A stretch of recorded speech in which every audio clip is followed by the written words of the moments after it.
not adopted well to the digital medium at all. And part of that has to do, as we've discussed on my show, on Dabi and Costello, we talked about how it's hard to have to reenact an art form whose entire appeal is the acoustic, natural sense.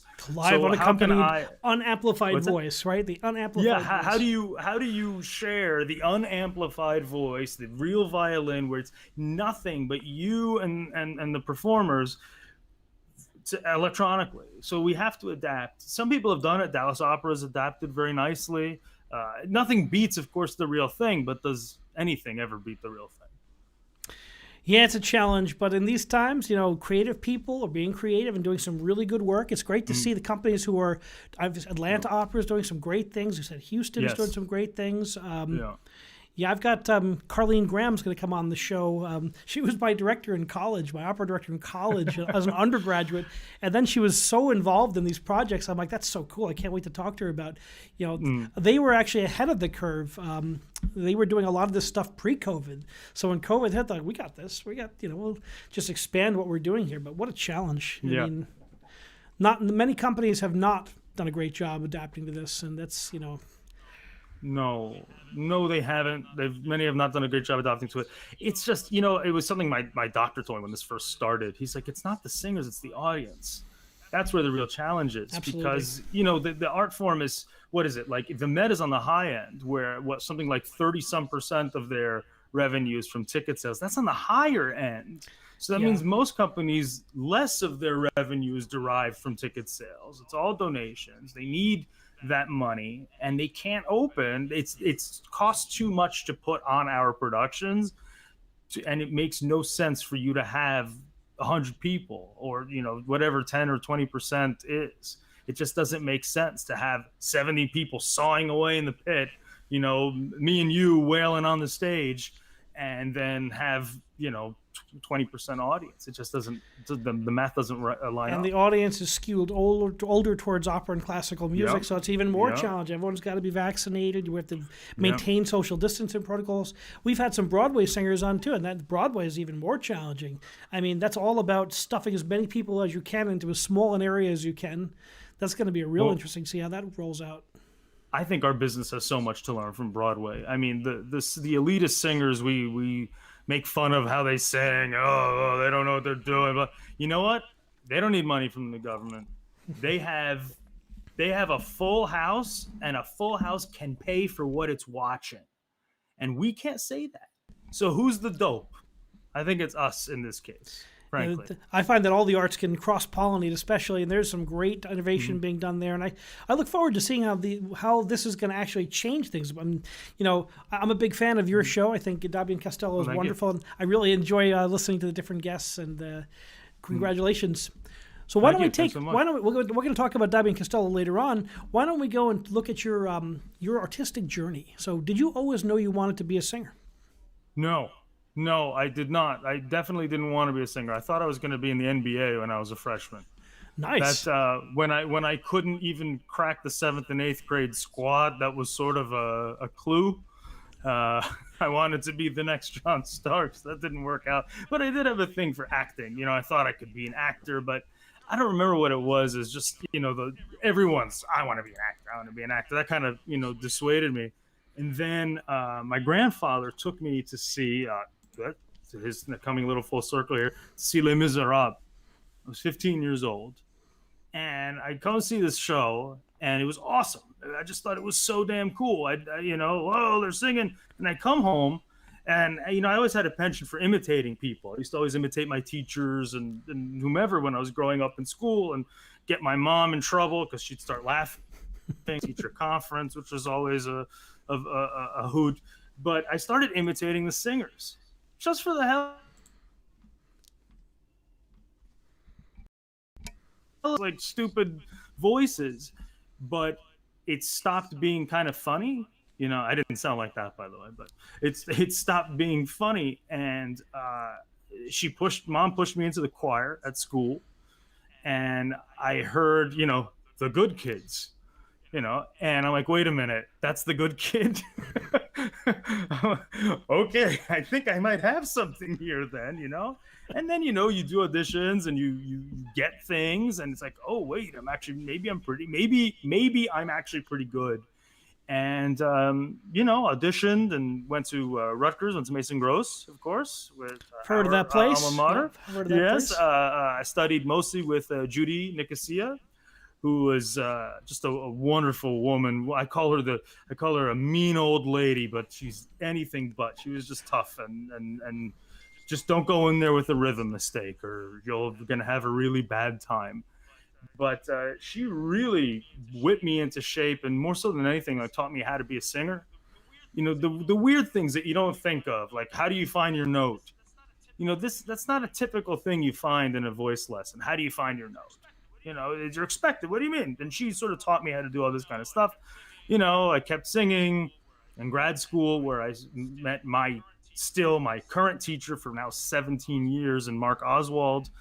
And then you just keep auditioning and keep the grind going, and a little bit of teaching and a little bit of luck, maybe a little bit of networking, and that's basically it for me as far as being a singer. You're leaving out loud the way you've had a great run. You've been singing at some wonderful regional companies, and you're part of some great productions.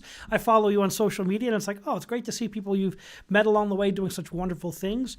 I read about your Ghost of Versailles with Jay Lessinger. Tell us about that. It won all sorts of acclaim and awards. Yeah, Ghost of Versailles was a real honor to do.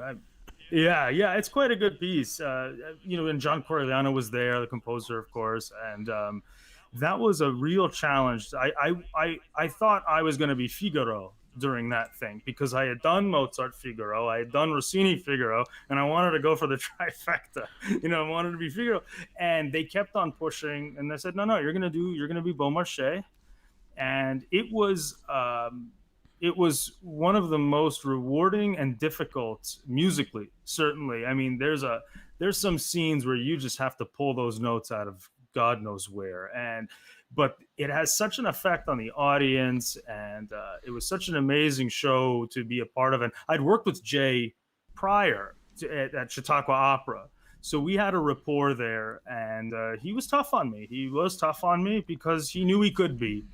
And but I'm forever grateful to him. I still keep in touch with Jay. I still keep in touch with Cree Carico, who was my Marie Antoinette, and a few others of those characters. And many of whom have gone on to do some really great things. And we had we had a lot of fun doing that show, and that poster still hangs at the Manhattan School of Music. So I give it a wink when I pass it.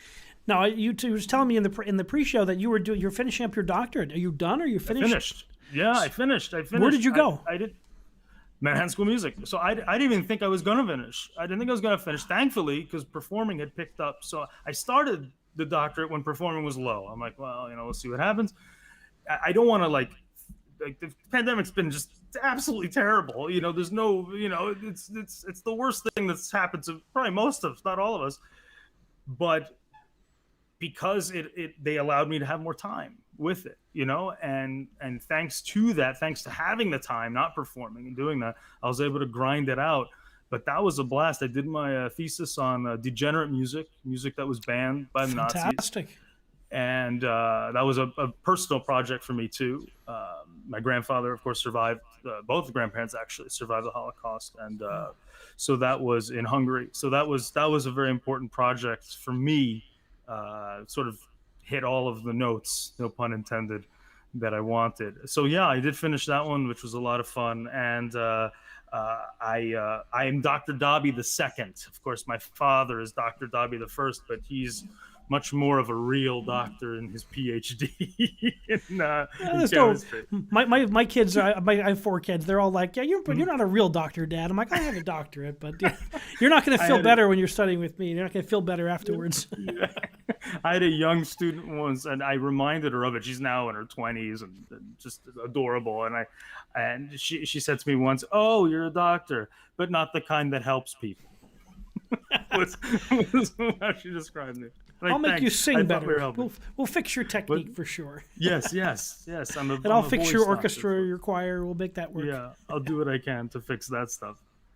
So what's it like? So you're just studying degenerate art. That's I've done a lot of Holocaust conducting. One of my best, a dear friend of mine who's 92, 93 right now. She's a survivor from Poland, and we've collaborated on multiple projects. And we've done I've done a good amount of that type of the repertoire. And I just love delving into some of the forgotten voices, some of the silenced voices, and there's such great repertoire there. Yeah. Yeah, there's a lot of I focused on I wanted to sort of get a full spectrum. So there were, of course, I started talking about Korngold, because there were many people who made it out. There were people who made it out. There were Jewish musicians who were well connected and able to get out. And so I wanted to do those because they were important to shaping the whole zeitgeist of the moment. And then you had Beigelman, who passed away. Who died, right? Or I should say, he didn't pass away. I would say he was murdered, more or less, even though it was more from the damage that his body endured. After the camp was liberated, he actually lived long enough to see Auschwitz liberated. That's so sad. And then he passed. But he wrote those gypsy songs. I talk about that. Wagner, of course, you have to talk about his effect, both on the whole Germanic ideal of music. So there are a bunch of composers I tried to. You can't do everything. There's just so much. There's actually a lot of literature out there on it, and I would recommend Michael Haas's book, The Forbidden Music. That's a really nice summary of all that kind of stuff. But yeah, that was an honor. It was a blast, and I loved it. Yeah, that's one thing about doing your doctorate. You really get to dig into the repertoire. I really love that. And I still do that now. I do that more than I did when I was a doctoral student. I've got my stack of books there, and the pandemic has given me so much time when I'm done with Netflix. Okay, now what? I'm going to dig into the repertoire. I'm going to go through all the Mahler symphonies. I'm going to go through all of the cantatas of Bach, as many as I can. And it's just been a chance for me to re-engage with my repertoire. Yeah, it has been nice for nerds like you and me. That's been nice to be able to dig in. Though you never knew what kind of stuff was going to take you all day. Like just a throwaway line in a book. Well, where's that from? Oh, here's the source. Oh, let me find that. Oh, it's only in German and it's $1,400 for a first edition from Amazon.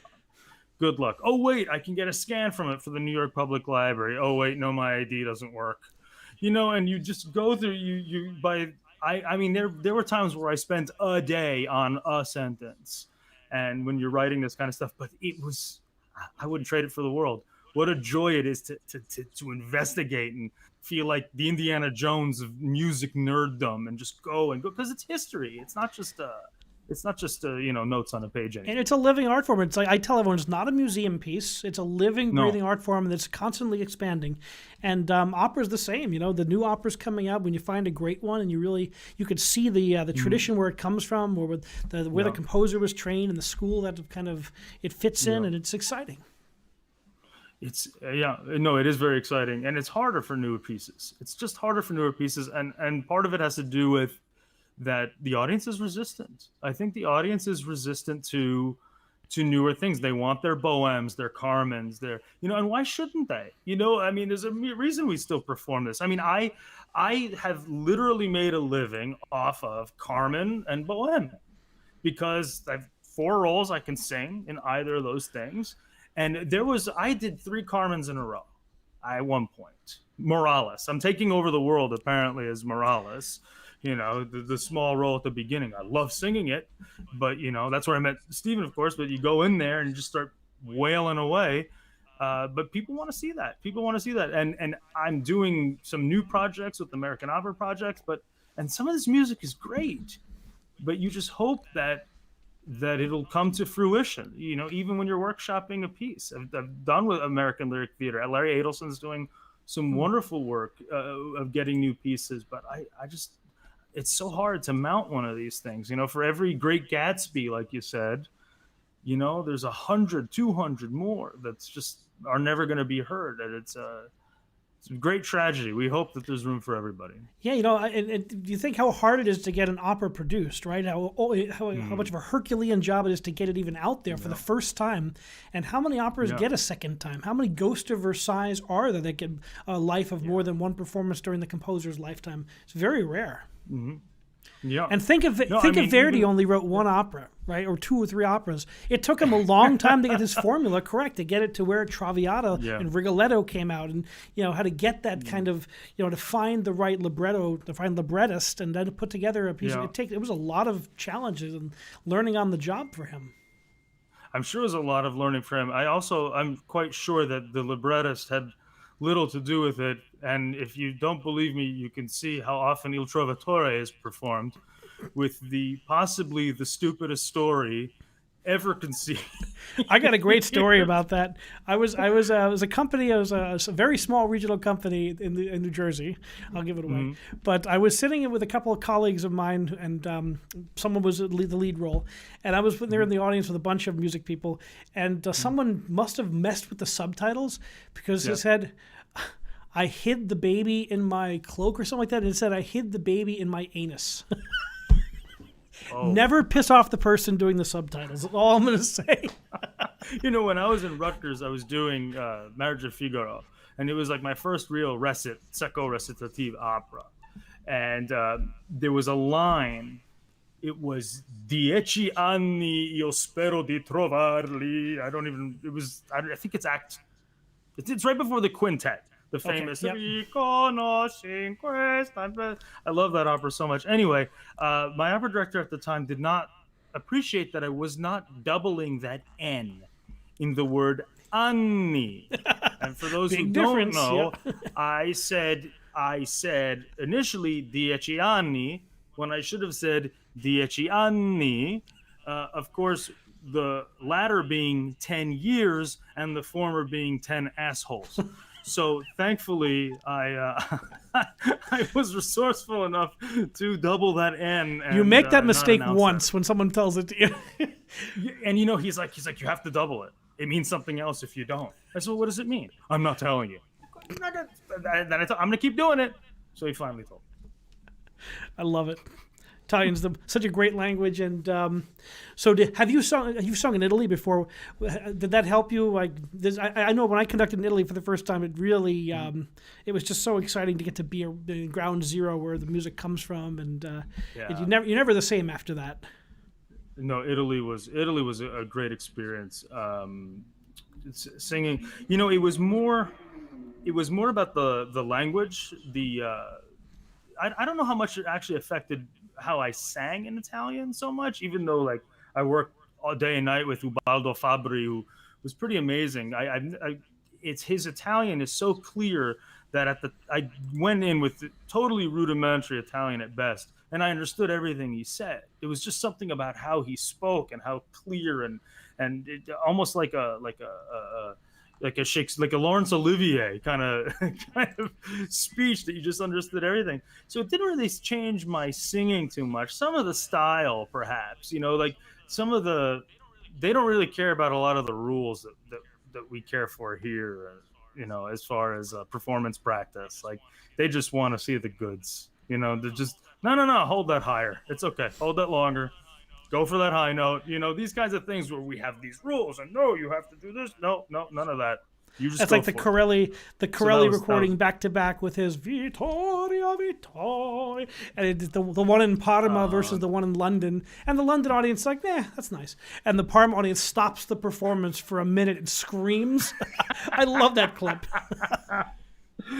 There's a live recording of Corelli doing a Tosca somewhere. And I guess the microphone, I think it's on the Doro label. I don't know. Is that still a thing, Doro label? Do they still have? I haven't bought a physical CD in I'm sure it's on years, YouTube if you look hard enough. Yeah, and it's been pirated. I guess the microphone is right by the prompter. And it's just so absolutely hilarious. Goes, dun, dun, dun, dun, dun, dun, dun, dun. Then the guy goes, recondita armonia di bellezza, and you just hear him saying the first word of each one of these lines. It sounds like someone's like talking, like a bootleg recording, and like your mom is talking to you or something right next to you.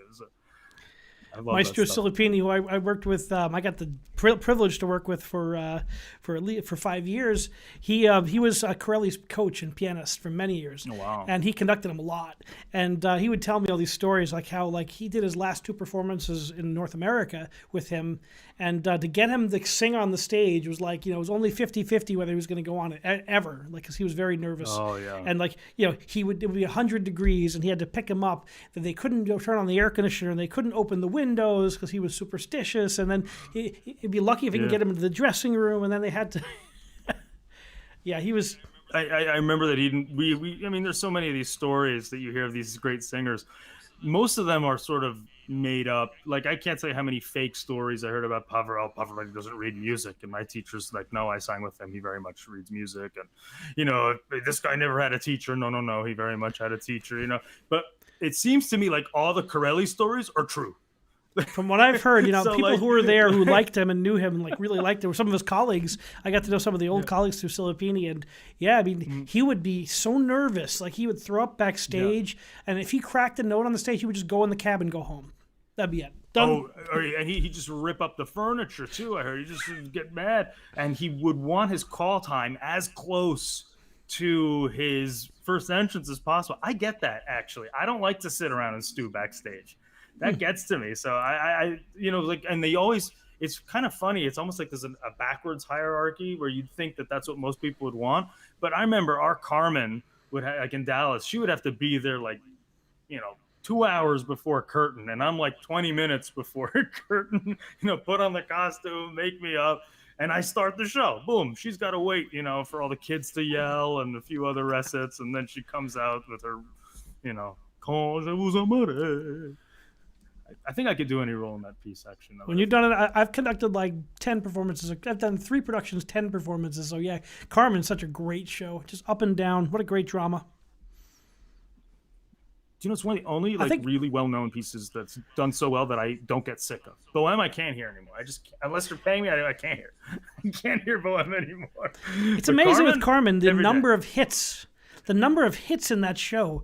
And Bizet was a great composer, but like that show has every song is a hit. Is just like an amazing hit. Yeah. And he didn't even get to see it performed. You get to see it premiere. Isn't that sad? Oh man! And then they censored it, right? They didn't. What was it? They didn't like.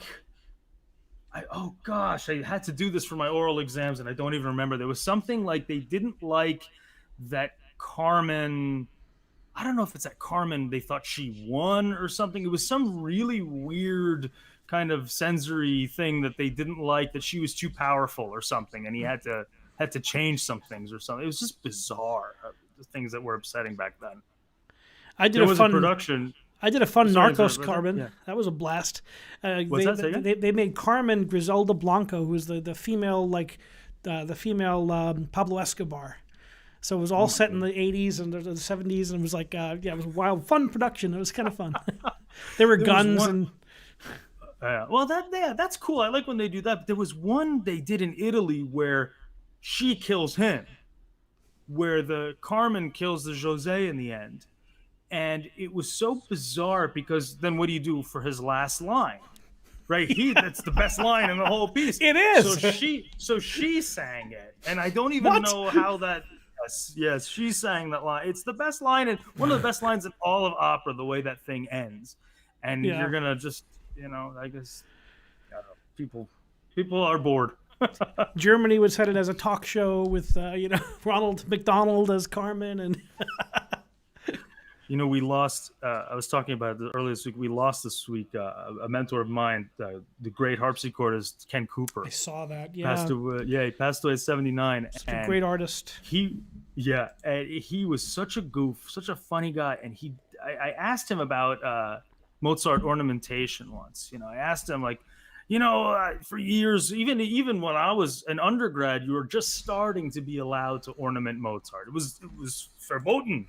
How dare you ornament Mozart, right?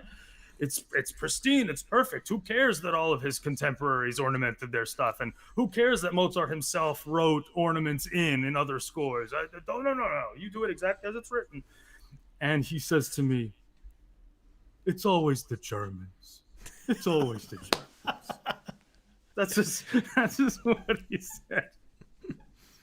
Stuck with me. I'll tell you, Mozart. It's so fascinating when you explore performance practice. We take everything that right now and we think that that's just how it's always been, right? Until you do your doctorate and your master's and you really dig in, you see when you listen to the whole recorded history how much it's changed even in our lifetimes. Yeah. No, especially. I mean, especially the ornamentation. That's really a thing. I mean, I know. Harnoncourt was. Tried to reinvent some things with Mozart. It was awesome. It didn't quite last. The Rene Jacobs, remember the Rene Jacobs recordings where he would be playing the harpsichord while the singers were going, not just the beginning at the end of the recit. He would play throughout the things. It's amazing how they try to reinvent things. I applaud that, even if it doesn't always work. You have to experiment to find what works. Electronic stuff. You have to experiment to see what actually works. And, Mozart really was a harpsichord player. He was trained on the harpsichord. The piano forte was only in its infancy, and he got to play. But really, he has a harpsichord touch, and the piano was kind of early. It wasn't the instrument it would become, obviously. Right. No, it's I love exploring the kind of performance practice and seeing what works and what doesn't, and especially Beethoven. I know Beethoven sort of become a lightning rod for some silly reason, but some of that stuff, I mean, this guy wrote just things that are impossible to say. I don't know what he's thinking of that stuff. Well, he couldn't hear a lot. He couldn't hear a lot of it. I think we did the ninth together. I think we did. I think we did the ninth together. I just remember just that.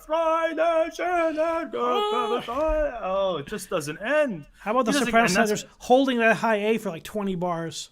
Really? Oh my God. The solo stuff isn't bad. I've actually done the solo once, and that was a lot of fun. But I remember when we did it, and our director, Dr. Gardner, I remember Dr. Gardner's, he's usually pretty, I would say he's good with voices, but he's not afraid to work you. But when it came to Beethoven 9, he was just like, no, we're not singing it yet. I gotta save it. Shout out to Pat Gardner over at Rutgers University. Yeah. I did my doctorate there.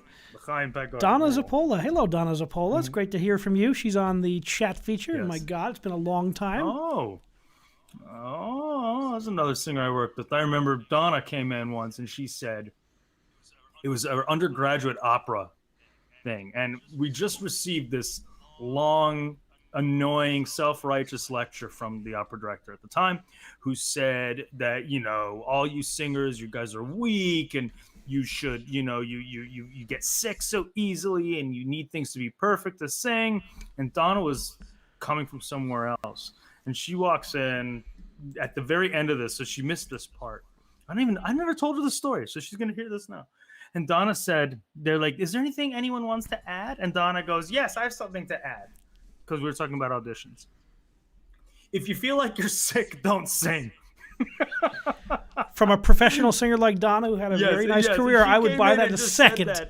And we were just like, Donna just came in with a baseball bat and didn't even know what she just did. You've been ended. Wonderful. I loved it. I was finishing up my doctorate, and I was teaching. I was teaching on a sabbatical replacement over at Drew University, and she came and she sang the first movement of the Lord Nelson Mass, and she crushed that. It was just really fun. I heard her do the 4 last songs. She crushed that too. It's always great to reconnect with colleagues, and I see it's amazing who comes on the chat. I'm always like, oh my God. Yeah. You get an extra Rutgers connection there. She's still at Jersey City State. Yeah, I think so. I don't think so. I'll have to ask her. No, she may have left. I think she might have. I'm not positive. I think she may have moved on for that job, but don't remember. Good. But she'll tell us on the chat because she's on there.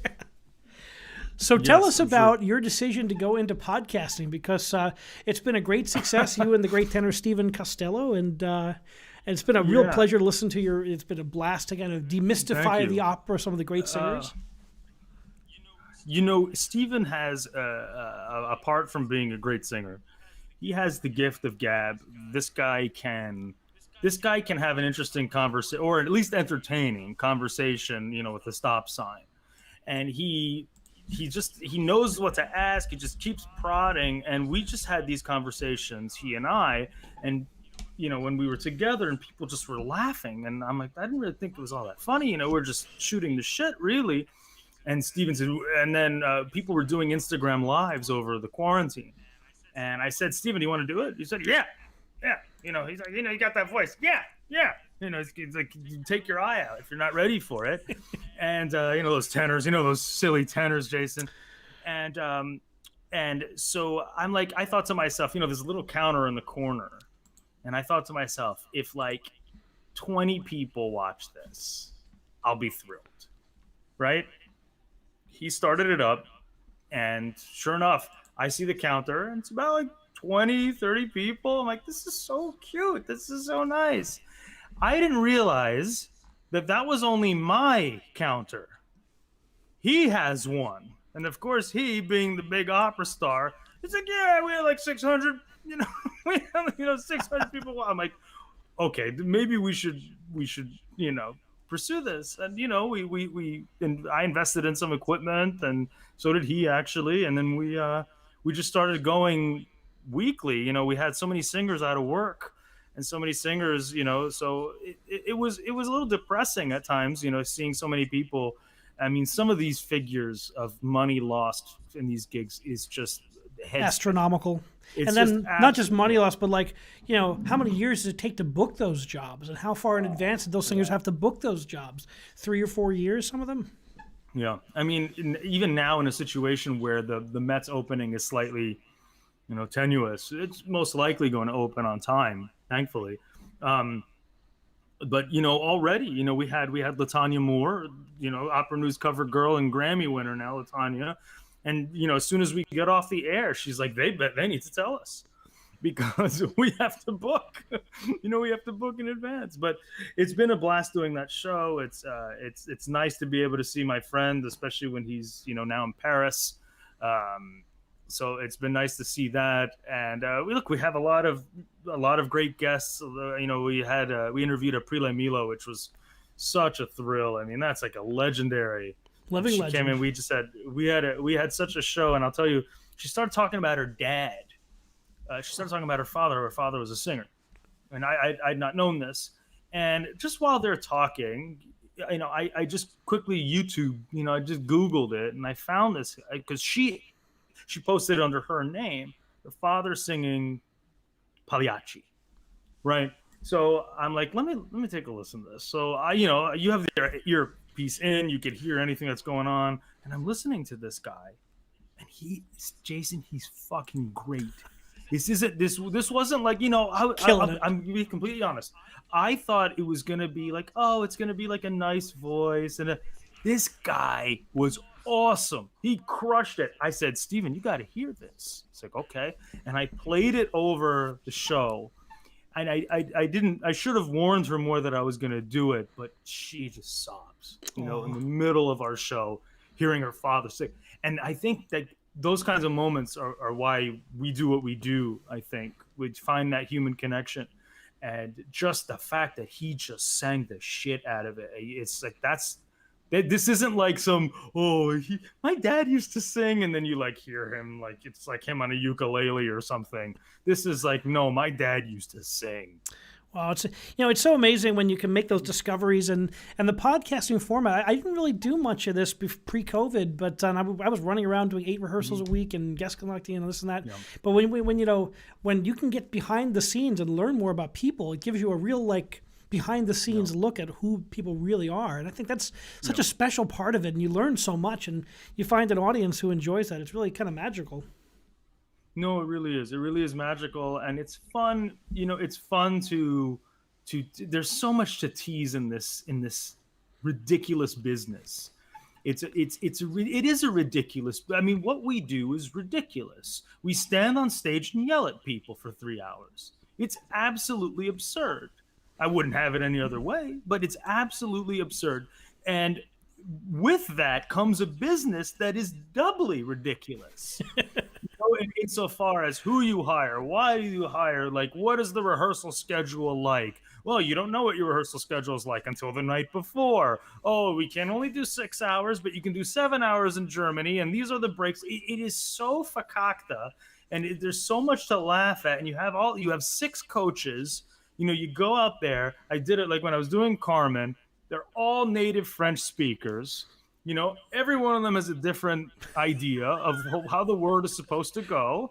And you nod and smile. Okay, yeah, I'll take this. You know, okay, so you want the uvular R? Yes. Oh, you want the flipped R? Yes, you got it. Yes, you got it.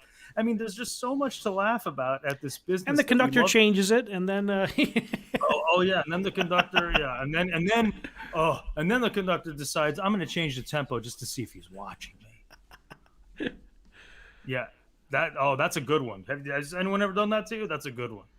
I love to like fermata You do a it? little bit longer just to make sure you never want to get like a too locked in. You always want to keep it like a sense of it has to be in the moment, you know. Yeah, a little bit of excitement. Complacent. I understand that logic, but oh man, it sucks when you screw up and you have 70 string players just doing this. Looking right back at you. They make plenty of mistakes too. It's like they're human as well. Yeah, but I'm fine with their mistakes, but they're just... Well, there are more of them in the section, though. That's true. They can hide a little better. Boy, so do you have any? So what performances have you done during COVID, and how have you adapted? You know, you've done so much on technology. We had that recital was during COVID. So no, the one that I did earlier. That was pre-COVID. With the Vaughan Williams. Yeah, that was pre-COVID. That was my first doctoral recital. Actually, I wanted to give you some of the other stuff, but I'll be completely honest. It'll get ripped out. It'll get ripped down from YouTube. They are so. I'm not kidding. They are so aggressive now. I mean, we like to do, you know, on our show, we like to do some of like the stories of the day. Sure. And I'll go to the official like ESPN Twitter or something, and play a 15-second clip. Boom! Stephen phone blows up. You've been copyright flagged. Oof. It's your tweet. I'm showing your tweet on. Okay. No, they just rip it down. I had to do 3 promotional videos for Latonya Moore when she came on our show this week because I had to basically find a non-union orchestra, non-copyrighted performance. Not easy for those singers. Yeah, I know. Not for those singers. 3 seconds, Jason. 3 seconds. Boom. Take it down, buddy. Is what they said. I know all the regional. I've had multiple regional a lot of regional conductors on this show, and we're talking about some of the changes we're going to see and how that there's going to be so much of our industry is going to be changed by COVID.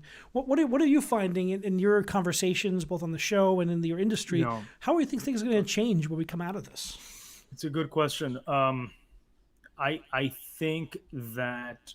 I think in the near run, I know from speaking to my manager, there's going to be far fewer companies coming to New York for auditions. And that's simply a product of the budget.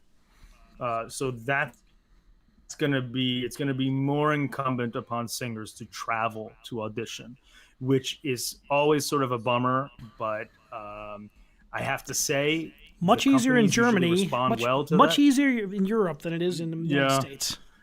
In a way, yeah. I'll tell you. Look, I'll tell you what though. My percentage is better when I've had to travel, and I wonder if part of it has to do with they're more comfortable. They're usually hearing fewer singers in that capacity because it's a much more of a by appointment kind of thing. But it is an expense. It is an inconvenience. So I think in the near, that's what's going to happen. I don't know if the business, I mean, apart from what the money will dictate, right? So Sarasota's doing smaller productions and things like that. And you get these companies doing things like that. Apart from that, I'm not sure that too much changes. I do think, though, for the better, it's funny now that you mention it, I do think that companies will look more kindly upon singers who ask to stay home if they're not feeling well. Because generally speaking, it's a question of, oh, you're kind of a wuss. You're not really a hearty singer. You know, even though we don't want anybody to get sick, there's always that kind of quiet tension that can happen in some places. I think that will slowly go away because nobody wants to get sick anymore. Nobody wants to risk it now. Really careful about that. I think that's how it should be. It's, we had Isabel Leonard on, the great mezzo, and who's now doing Musetta, by the way. She just did Musetta in Palm Beach, which is... Was that the outdoor production? Outdoor, I believe? It may have been. I don't know. I don't know if it was outdoor or not. But anyway,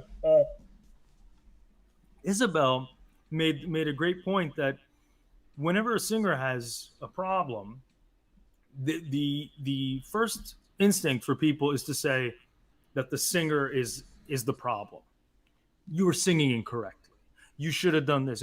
But what's interesting is that in baseball, when the pitcher's elbow goes, nobody says, well, nobody says that. It's like, oh man, that sucks. That can happen. Injuries can happen, but nobody says that with vocal injuries. Nobody says that with vocal illnesses. Oh, that can happen. It's always your fault. And I hope that culturally that will change too. And you think how tiny the vocal cords are and how much stress they're under in a career. If you're sick, if it's very common. I mean, people get hurt and people have to go through therapy and come back, and sometimes surgery is required. It's so many singers have this. I know a lot of really great singers who've had vocal issues like this, and they have to work through it and then recalibrate and come back again, like a crafty lefty. Yeah, no, absolutely. I tell you, I actually. I had surgery, not vocal surgery, but I had surgery for reflux. And reflux is a serious impediment to singers. And I had no idea how much of an impediment it was until I discovered it during the Ghosts of Versailles production. And I had no idea how much I was shoving to get the sound out because of the inflammation in your throat. It feels like you're singing into like a wet towel, and you don't get that resonance back that you're used to, that sensation back as a result of that. So there, I encourage. That's why I encourage every singer to go to an ENT and find out. I waited until I was in my 30s to go to an ENT for the first time, and I regretted that because I lost time. There were little things that I could have done, as you know. 3% here, 4% there. By the time you're done figuring it out, you're an 11% better singer. That doesn't sound like much, but in our field, sure makes a difference when you're 1,000 baritones. When you're getting that job and that little extra something is any advantage you want to have. How long did it take to get over the reflex? And did it take medicine? The surgery? The surgery was actually I've talked to a lot of tenors about this in particular because they're more affected, it seems, with the high notes and everything. The surgery was one day, overnight, and then I had basically I'll tell you what, I got out of the hospital on a Thursday. The following Wednesday I was teaching. And that was March 1st or so. I remember because I just moved actually just before that, March 1st. And in May, I did a fully staged Candide already. And I could have gone earlier than that. So that's what, 2 months? 2 months, and I felt like I was I went back to the gym after 3 weeks or something. Like it's if you need it and drugs aren't helping, do it. If you can swing it, I highly recommend you do whatever you can. Some people can live with it. I'll tell you what, as a singer, I couldn't. Now, having your doctorate, when things open up again, and life comes back to relative normal, and you're getting those job offers, and you're doing the rounds and making your opera traveling. How are you how do you maintain your teaching studio, and do you do a lot of teaching on the side? I do some. I wouldn't say a lot, but I do some. I don't know. I really don't know what the future holds because of how we don't know when performance coming back. I feel like it's going to be at least probably through 2021 going to be this sort of hybrid that I'm doing of these sort of smaller projects because the big companies aren't up and going yet. So I'll probably do these sort of smaller this summer, you never know. Festivals are coming. A lot of them are outdoors, and people get sick. People can't travel, whatever the case may be. So I'm on standby for, like I said, one of tag 6 me in, roles. coach. Put me in, coach. I'm ready to go. 6 roles, whatever you want. Okay, which Mozart are we doing? Okay, Baron yes, no, Schirmer, got it. You say 6 roles; those are the most important 6 roles in all of opera. So you need them. I think when the doctorate was something that I'd started. I enjoyed the academic pursuit. I don't know about wanting to be a voice teacher, to tell you the truth. I would rather teach like music history or something. But if the opportunity presents itself, I always love the pursuit. In our field, I'm sure you know as well as being a performer. There's a quiet kind of, I don't want to say hostility, but there's sort of a quiet, oh, you got your doctorate kind of thing going on that happens, where it's as though it were a consolation prize, as though it were something, the old adage, if those who can do, those who can't teach, right? The silly thing. And I'm like, buddy, I'm doing both, and I'm really happy about it. You And carve your, especially in this year, people are carving such interesting careers. I've got colleagues like Kevin Short who are out there singing at a high level and teaching at Juilliard next year. I mean, it's so exciting to see that. Who's heard of that place? What a choice! Like, way to go, Juilliard. Kevin's great. He's going to be a great teacher. Yeah. But you can do both, and and that's always we've seen so many interesting pivots from artists this year. Mm-hmm. Did you see, by the way, that article that came out recently from the Juilliard grad about how Juilliard needs to evolve? Did you see this piece? I did. I saw it on Facebook. Yep. Did you happen to listen to this thing? This was it was kind of one of the, it reminds me, sometimes people, when they admit something, they think that they're showing problems with the situation, but they don't realize they didn't know Bruce Springsteen. They didn't know Bruce Springsteen. Yes. I'm like, how could you not know who he is? You've never heard of Bruce. Like, the closest thing that I had, actually, when we were at Rutgers, I remember we had Judy Collins came around and needed singers for a back. I didn't know who she was. Yeah, she was an older. 20, that was an older artist for us, right. For the younger generation. And I'll tell you, when I'm on that stage with her, because we barely had a rehearsal, I'm on that stage with her, and it was basically like, you're gonna do numbers 1, 2, 3, 7, 12, whatever it was, and then it would just sort of show like Judy sings now, and I'm standing there, and she started Both Sides Now, and I'm so glad they didn't have like cell phone cameras back then, because my face, I was just like, oh, this is, you sing this song. Oh. I made such an ass out of myself doing that one. But that's fun. Every time I hear Judy Collins, I think of that one. But yeah, people have to be versatile. And that woman in the writer, rather, in Rolling Stone, that ain't it, Chief. I don't think teaching violinists how to play Bruce Springsteen is what's going to save the art. Tip the scales. I mean, I do a lot of contracting, orchestra contracting, and I do a lot of pops work, because pops work, people wanted to see it. That's been, just as much. And I actually produce some of the classical stuff because it doesn't sell as well, let's be honest. But I love it, so I'm going to do it because that's what I'm trained to do and what I love. But I really enjoy the pops as well, because you get to work with some great. I worked with Christine Ebersol. I worked with some really awesome artists, and I've learned so much from crossing the borders. I did a rock and roll Nutcracker. I recorded with a 50-piece orchestra the Nutcracker Tchaikovsky score, and then we put the Gaslight Anthem, the New Jersey rock band, put rock elements on top of it in the studio. I'm sitting there with these guys with tattoos, and we had such a blast. Yeah, that's so. What gets me excited about those kinds of projects is how many people, as seeing people's reactions to it, that they just love it so much. On paper, I'd be like, oh my God, you can't add drums to this. What do you think? And then you just see people so happy. And it's, how can I argue with that? Look how happy they are, like, listening to this. And I'm just being a snob over here going, no, you can't add drums. And I just gave them the musical, and they sat there and watched me do they were so interested in the instrumentation, and they were so like that. They were like astounded about what I was doing. I'm like, that's what I always do.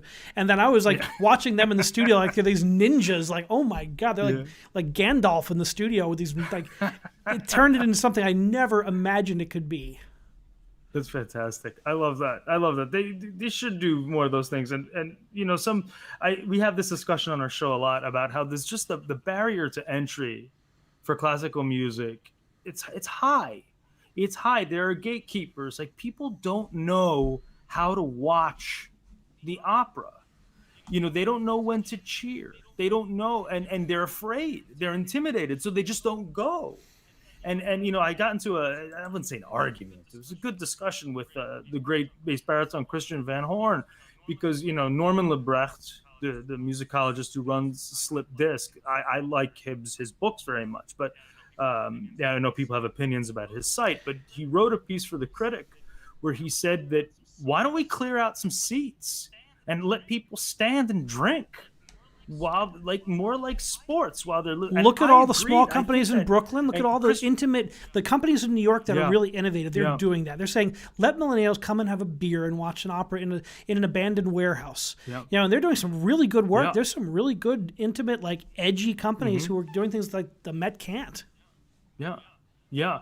No, and you know, Christian felt that it was sort of a compromising of the craft. He's like, we build Ferraris. If people want to drive a Toyota, I'm like, no, that's not how it works, because people still admire a Ferrari. There's no like way to like a Ferrari, right? And so we have this thing where people don't know how to cheer. They're afraid they don't know. They're afraid they need to know the language. I get that all the time.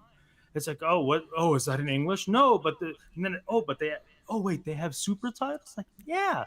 And sometimes they have titles on the back of the seat in front of you. Suddenly, like, so many people don't know this. And I feel like this is such a failure of messaging on our part that, and I get it, you know, part of the appeal is that you learn it a little bit. I get that. And you don't want to lose that kind of prestige. But at the same time, if people are afraid to go, what the hell are we doing this for? Yeah, if we don't build the audience of tomorrow, there won't be people who appreciate the Ferrari. It'll be like, you know, completely unsustainable if we don't build the next level of donors, because the donors at the Metropolitan Opera are old. I mean, everywhere. I mean, everywhere. That has to be replaced with the next generation. Right now, they're not. It's not a great. It needs to be. You know, we need to be educating young people into this art form. Yeah. And yeah, that's a very good point, and it's going to be certainly relevant during the next 20 years. You're going to be active in. Yeah, hopefully, right? Nobody says, "Oh, I don't know how to go to a Broadway show. What do I wear? What do I do?" Nobody says, "How do I go to my favorite?" Because I'm a big pro wrestling fan. How do I go to what do I wear to a pro wrestling show? I'm like, clothing's optional for some of these people, obviously. Yeah, definitely. but really, like. You don't. Nobody says, "Oh, I've never been to a movie. How do I watch that?" But with us, that's the case. You know, like, don't clap in between movements. Don't cheer. Don't cheer now. I remember I saw Lone Grin in 1998 with Ben Heppner, Debbie Voigt, Deborah Pulaski, Falk Struckmann. I mean, these are the Wagnerian singers, the premier beasts. Yep. And you know, it's the end of act, and it was a bizarre production. I mean, they had them all in black, almost like Vulcan ears, and they were doing these like weird kind of Baroque gestures, almost like, you know, the whole thing. And right before intermission, I remember, like, you know, it's right before the end of the act one, and you know the orchestra's building, you know, bam,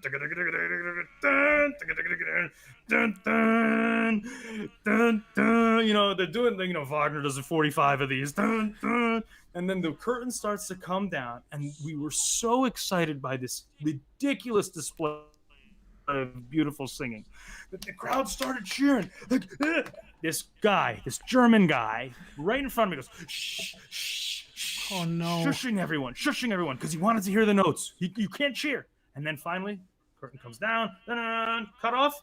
And why did he want everybody to be quiet? He screams, Scheisse Werk, Scheisse Werk. Shit work. He's screaming in German. He hated the production. So I'm so glad, Mr. German guy, that we all shut up so you could hear the final chord to fucking yell at the singers and the production. You know, some people go to be angry, right? Some people go to find fault in every bar.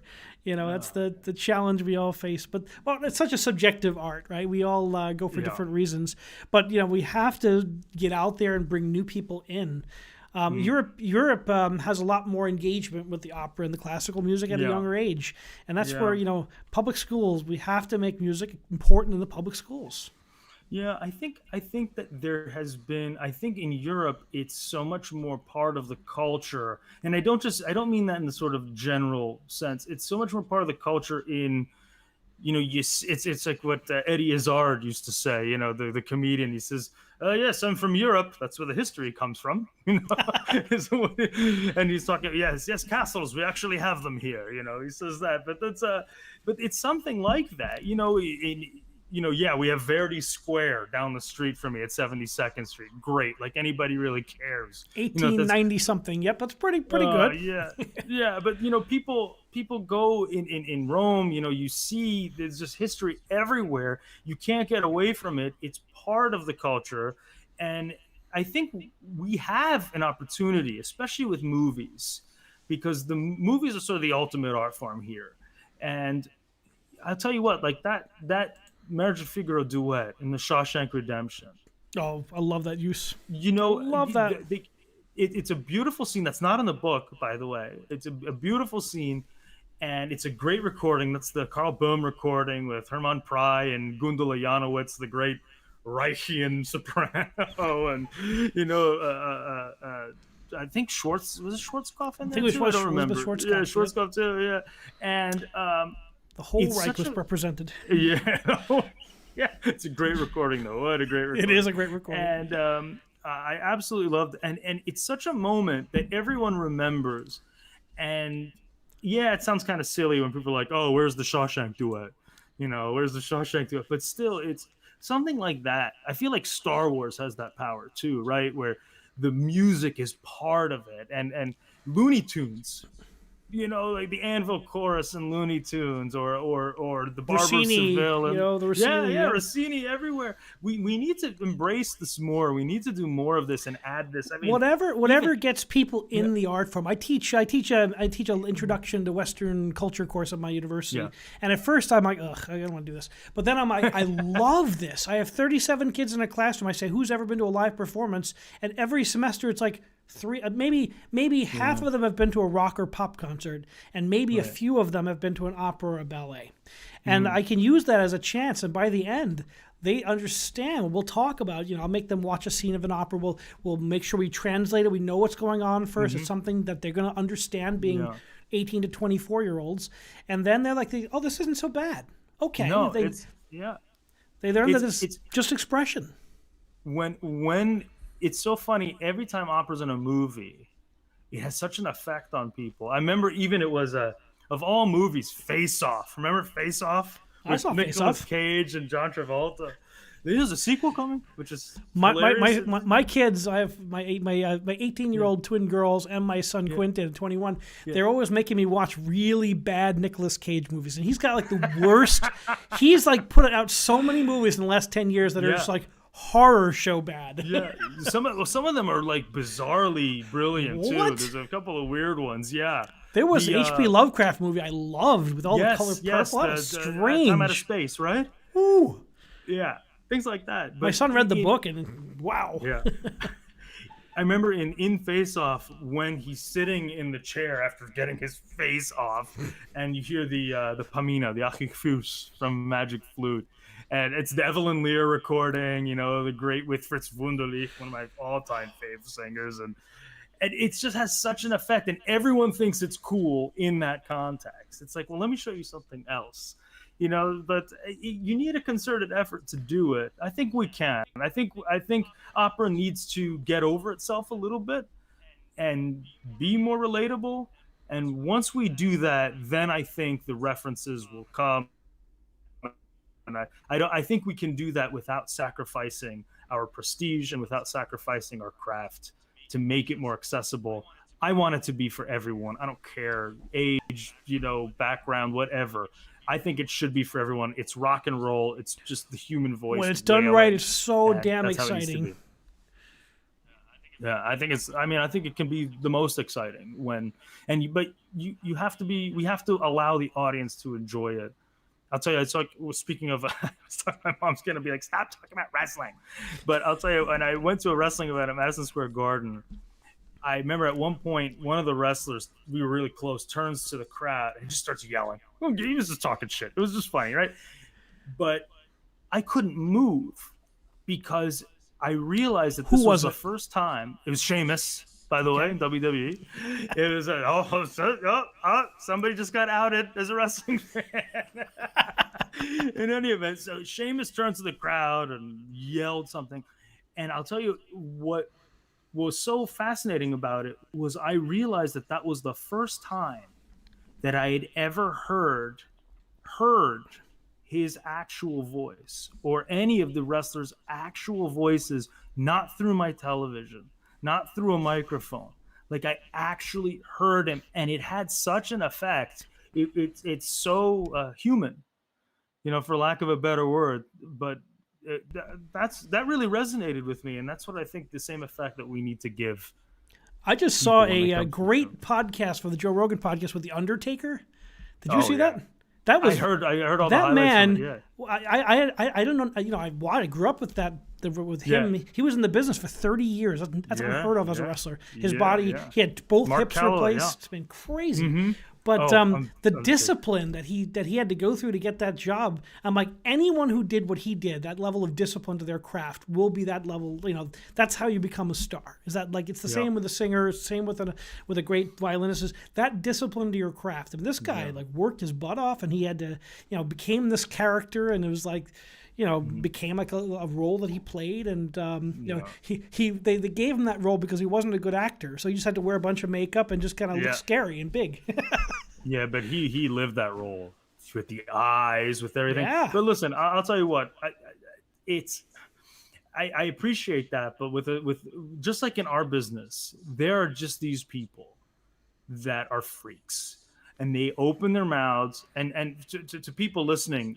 You see, like, you ever meet those people who are like, "Hey, how's it going?" When they just like naturally talk, and it's this like piercing, it just goes out there. Like you hear it with some like Steven, for example, like when he's talking, he goes, "Yeah, correct." It's just high, like boom, boom. You're just getting hit with daggers. I'm so jealous. You listen to my voice; it's garbled in the back of my throat. You know what I have to do to get the voice out going. But the same thing is true with wrestlers. I mean, it doesn't hurt that he's 6'9". He was an all-star, basketball player. Or no, that's Kevin Nash. But he was a good athlete too. And so semi-pro football player. You get the freak. No, that's what he was. Yeah, I think he blew out his knee or something. He hurt himself somehow. But yeah. Amazing. Yeah. Well, it's. I heard a great when I was a kid. When I was the director of the New Jersey State Opera. My kids we had a crossing guard in Summit, and this guy was a African American. He would have been like a great Verdi baritone. The voice. He opened his mouth. It was like stopping traffic. I could hear him two blocks away.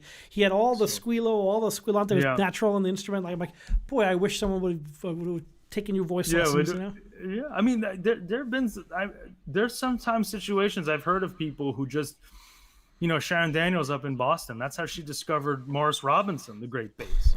My buddy Morris was absolutely hilarious and what a great singer. She heard him sing like something small, and she's like, no, that voice. You can hear when there's so much more that a singer like I have to do to get my voice out. If you naturally just go bang and your voice just hits the back of the hall, everything else is gravy. Everything else is just, just a matter of time. But it's like a pitcher. One of my best friends growing up was a college player, and he could max out at like 87 miles an hour. I said, okay, that's so amazing, what about I said, what if you threw at like 90? He said, if you throw 95, you're going pro. It doesn't matter. He says, if you throw 95 and at 18, 19 years old, and the ball flies over and breaks like the window, doesn't go anywhere near the plate, it doesn't matter. They'll fix that. They figure that, just like we can work on control, we can work on this, but what you can't really work on is that natural thrust that some people just have, where they can just whip that ball across or that those people that can just launch their sound. I've made a career only basically based on refinement, based on the fact that I've been able to polish the sound and make it sound refined. I'm not going to knock anybody over. I mean, I'm basically a cavalier baritone. Maybe I'll max out at Rodrigo and Don Carlo or a Valentin, Faust, but I'm not going to be Iago anytime. Such great roles, though. Oh, they are great amazing roles. They are great roles, but everyone has a strength, a natural strength, and I think you just have to play to that, just like in any other art form. So, what advice do you have for singers who are coming up right now, who are coming up in the business right now, and it's such a challenging time? Oh, Dr. Dabi, what do you have Dr. for Dabi, next generation? It's the second time today I've been called Dr. Dabi. I'll tell you, I just did a master class earlier, which is funny. My first virtual master class. Congratulations. Which was a lot of fun. Thank you. No, it was a lot of fun, but just funny to hear. It's still new to me. You know, I think if you're coming up now, you mean insofar as COVID? You mean coming up in this You time? tell me. Take it as you see it. I think if we're talking about, this is what I think. I actually think I'm barely on the safe side up here, and I think that people. I don't mean level of ability. I mean where you are in your career. I think people who are still in young artist programs down here we're fine. This middle part is the scary part.